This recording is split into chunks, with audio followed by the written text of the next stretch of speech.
उपयोग कर पाएगा, कैसे वो प्रैक्टिकल कर पाएगा, कैसे वो चीजों को समझ पाएगा, ये चीज हम लोगों को देखने की जरूरत है। हम लोग देख रहे हैं कि पिछले जो गवर्नमेंट थी, चाहे राजस्थान के अंदर हो, उसने 22,000 से ज्यादा सरकारी स्कूलों को बंद कर दिया।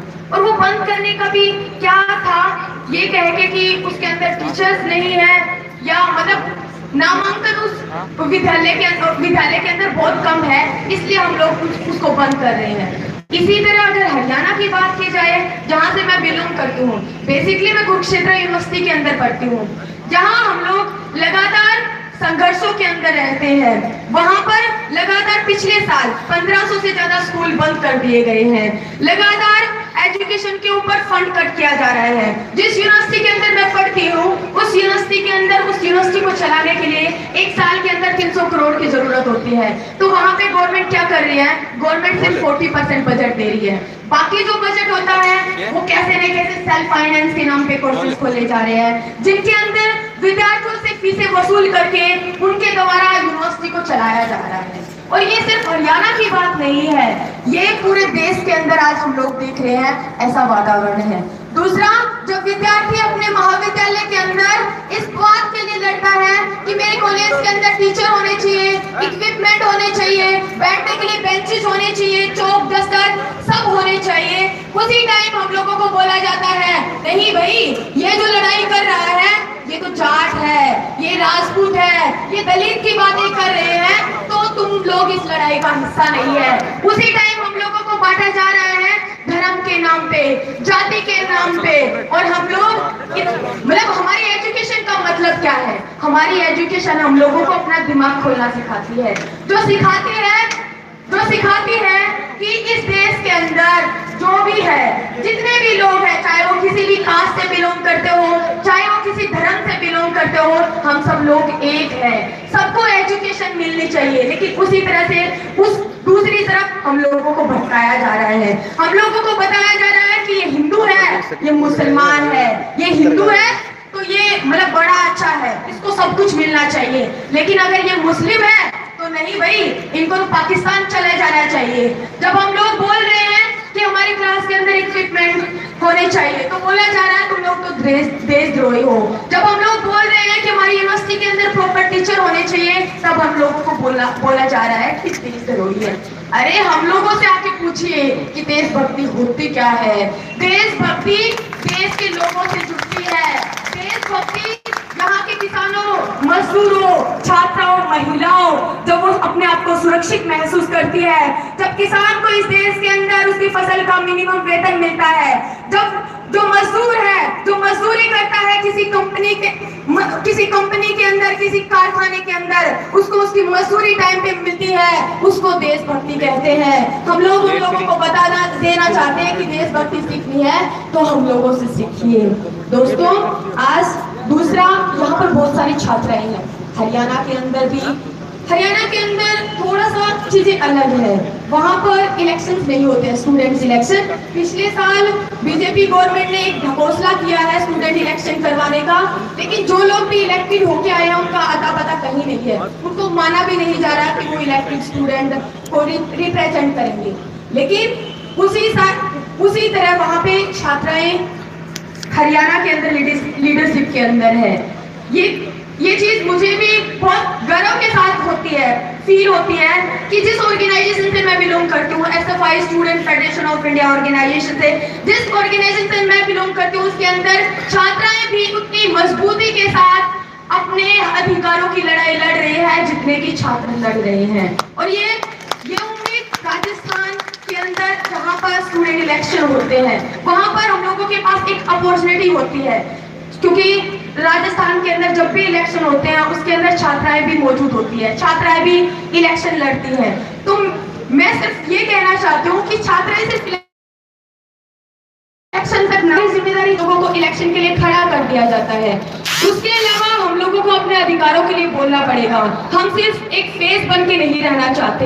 और जिस तरह आज महिलाओं के ऊपर, लड़कियों के ऊपर लगातार हमारी सोसाइटी के अंदर अटैक बढ़ रहे हैं। हरियाणा की बात करूं तो रेप के अंदर हरियाणा नंबर 1 पे आ चुका है पिछले दिनों लगातार। आज हमारे देश के अंदर हम लोग देखेंगे कि 8 महीने की बच्ची से लेकर 70 साल की बुढ़िया तक कोई सुरक्षित नहीं है। उस टाइम पे हम लोगों की जिम्मेदारी बनती है कि हम लोग जो महिलाओं के साथ गुंडागर्दी, छेड़खानी, जो चाहे कैंपस के अंदर हो, कैंपस के बाहर हो, हमारे समाज के किसी भी हिस्से के अंदर वो गुंडागर्दी, छेड़खानी हो रही है, तो हम लोगों का फर्ज बनता है कि हम लोग उसके खिलाफ लड़े। लड़कियों को सिर्फ ये उस हिसाब से मत देखा जाए कि तो ये लड़की है। हम लोग जब देखते हैं हमारे घर के अंदर हमारी माँ है, बोलते हैं कि महिलाएं कुछ नहीं करती। हमने अपनी माँ को देखा होगा जो सुबह सबसे पहले उठती है और रात को सबसे लास्ट में सोती है। सबको खाना खिलाने पिलाने, बच्चों को खाना देने के बाद, सब कुछ काम करने के बाद सबसे लास्ट में सोती है। लेकिन उसकी मेहनत को कोई नहीं गिनता। उसकी मेहनत को बोला जाता है कि ये कुछ नहीं करती। एक कवि ने कहा है कि जिस दिन महिला श्रम का हिसाब होगा उस दिन दुनिया की सबसे बड़ी चोरी।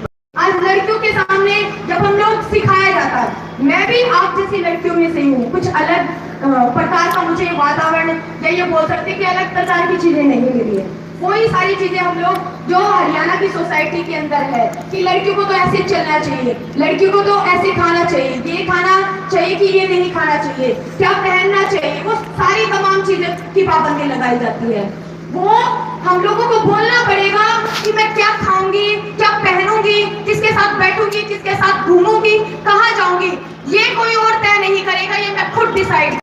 वो एक इंसान है और उसको इंसान समझना है तो उसके लिए हम लोगों को भी उतना ही लड़ना पड़ेगा। हम लोगों को सिर्फ ये नहीं है कि सिर्फ बेचारी बनकर हम लोग चीजों को देखेंगे कि जो करता है वो तो घटेगा, नहीं, हम लोगों को उसके लिए आवाज उठानी पड़ेगी। लगातार क्षेत्र यूनिवर्सिटी के अंदर जब हम लोग पढ़ते हैं, वहाँ हॉस्टल्स के अंदर हम लोग लड़ते हैं, तो लगातार एंट्री के सवाल के ऊपर, खाने के सवाल पर, कपड़ों पहनने के सवाल पर हम लोगों को रात को लड़ना पड़ता है। रात के टाइम पे प्रोटेस्ट करते हैं बड़ी बड़ी गर्ल्स हॉस्टल के अंदर, इस बात के लिए कि हमारे बारे में डिसाइड कोई और नहीं करेगा, हम लोग करेंगे। तो ये हम लोगों को करने की जरूरत है। दूसरा, SFI student federation of India के अंदर जब हम लोग काम करते हैं तो सिर्फ जो छात्राएं हैं जो SFI के अंदर काम करती हैं, सिर्फ उनकी रिस्पॉन्सिबिलिटी नहीं होती कि छात्र आंदोलन राजस्थान के अंदर बढ़े। ये रिस्पॉन्सिबिलिटी उतनी ही हमारे बॉयज साथी जो हमारे साथ काम करते हैं, ये रिस्पॉन्सिबिलिटी उन लोगों की भी उतनी होती है कि हमारे ऑर्गेनाइजेशन के अंदर कोई भी लड़की आती है तो वो अपने आप को सुरक्षित महसूस करे। हम लोग सिर्फ उसको एक लड़की ना समझे बल्कि उसको लीडरशिप के अंदर लाने का पूरे से मतलब जितनी कोशिश हो सके हम लोग उसको लीडरशिप के अंदर लाएं। तभी जो महिलाओं के इशू है, तभी जो लड़कियों के इशू है वो ज्यादा से ज्यादा उठ पाएंगे। आज हम लोग देखते हैं कि हमारे देश के अंदर सिर्फ जो स्टूडेंट है वो प्रोटेस्ट नहीं कर रहे, हमारे देश के अंदर आज किसान प्रोटेस्ट कर रहे हैं। पिछले दिनों आप लोगों ने देखा होगा दिल्ली के अंदर किसान मुक्ति मार्च के नाम से इतना बड़ा मार्च किसानों ने किया। वो किस बात को लेकर किया? हमारे देश के अंदर हर 40 मिनट के अंदर एक किसान आत्महत्या करता है, ये सोचने की बात है। और उन्हीं के बेटा बेटी जाके पढ़ते हैं कॉलेज के अंदर, यूनिवर्सिटीज के अंदर। तो जो किसान की डिमांड है, जो किसान डिमांड उठा रहा है वो हम लोगों की भी डिमांड है। जो किसान बोल रहा है कि उसको उसकी फसल का मिनिमम वेतन मिलना चाहिए, मिनिमम उसको दाम मिलना चाहिए, वो आज उसको नहीं मिल रहा।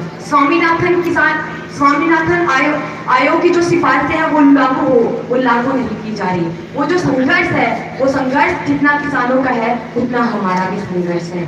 जो लगातार मजदूर जो कारखाने के अंदर काम करते हैं, जो कंपनी के अंदर काम करते हैं, जो लड़ रहे हैं, वो संघर्ष हम लोगों का संघर्ष है।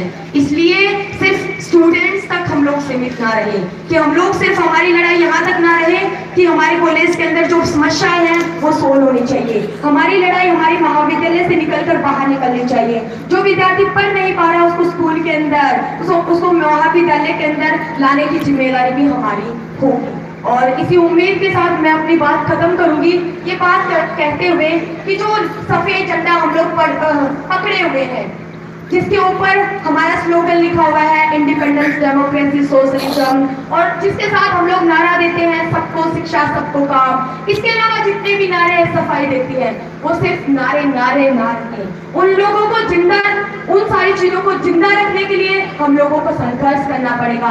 ये सफेद झंडा जब हम लोग देखते हैं, जब भी हम लोग दुनिया के किसी भी हिस्से के अंदर, देश के किसी भी हिस्से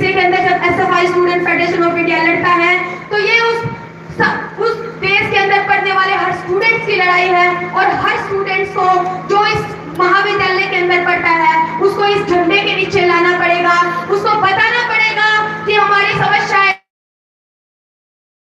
हमारी समस्या धर्म नहीं है, हमारी समस्याएं जो बाकी के गाय है, राम मंदिर है, तमाम तरह की चीजें जिनके अंदर स्टूडेंट्स को उलझाया जा रहा है वो समस्याएं नहीं है। हमारी समस्याएं है कि सबको एजुकेशन मिलनी चाहिए, सबको शिक्षा मिलनी चाहिए और शिक्षा मिलने के बाद रोजगार मिलना चाहिए। मेरे देश के अंदर हर नागरिक के लिए स्वास्थ्य की सुविधाएं होनी चाहिए। ये हमारी समस्याएं हैं और इन समस्याओं हम लोगों को लड़ना पड़ेगा। हम लोगों को जाति के आधार पे, हम लोगों को धर्म के आधार पे बंटना नहीं है। और जो इस झंडे के अंदर लिखा हुआ है इंडिपेंडेंस, डेमोक्रेसी, सोशलिज्म, इस झंडे के इन नारों को साकार करना पड़ेगा।